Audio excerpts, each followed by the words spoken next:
Ayan oh. Nagbubunga na ang ano, dwarf. Itong mga palangga oh. Ang may-ari nito si Ate Lydia. Oo. Marami siyang papaya oh. Nagbubunga na rin oh, mga palangga. Swerte talaga kasi hindi lalaki, babae talaga itong papaya na to. Ayan pa mga palangga. Ayan oh. Laki na ng bunga oh. Tingnan nyo. Ayan oh.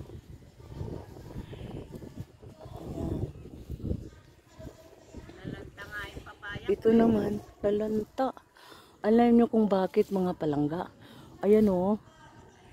Ito. Ayan pa. Oo. Kasi itong mga palangga, kasama ang palad pera na to, nagiging bato pa mga palangga. Oo. Higit 20 kasako itong sako mga palangga. 38? Oh, 38 ka. Sako pala ito. Gabi na silang nag-harvest itong mga palangga. Tapos, ito ang nangyayari. Meron pa palang kunting apoy, nagdiningas kaya nagiging ganito. Sayang mga palangga, yung paghihirap nito. Pera na to mga palangga. Malaking pera na to talaga. Kasi 38 kasako, biro mo. 38 kasako mga palangga. Kaya si Kuya Martin, oh, yung may-ari ng uling na to. Meron pa talagang apoy yun, nag-uusok pa ng palangga. Oo. Pag hindi yan patayin, yan, magningas yan ulit mamaya. Sayang talaga. Pero laban lang ang buhay mga palangga pag dumarating mga ganitong pangyayari sa buhay natin. Laban lang. Huwag suskuko, huwag bibitaw, huwag aayaw. Ganyan ang buhay. Dumarating mga pagsubok, problema sa buhay. Pero tandaan mo, babawi ka sa susunod. Hindi naman laging ganyan eh. Oo.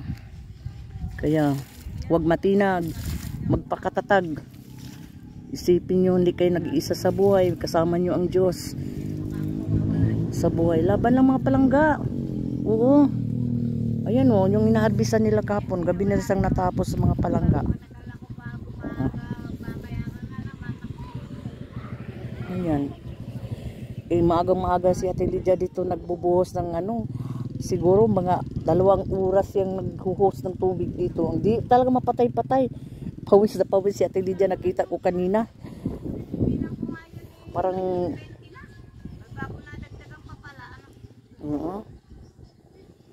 kaya laban lang.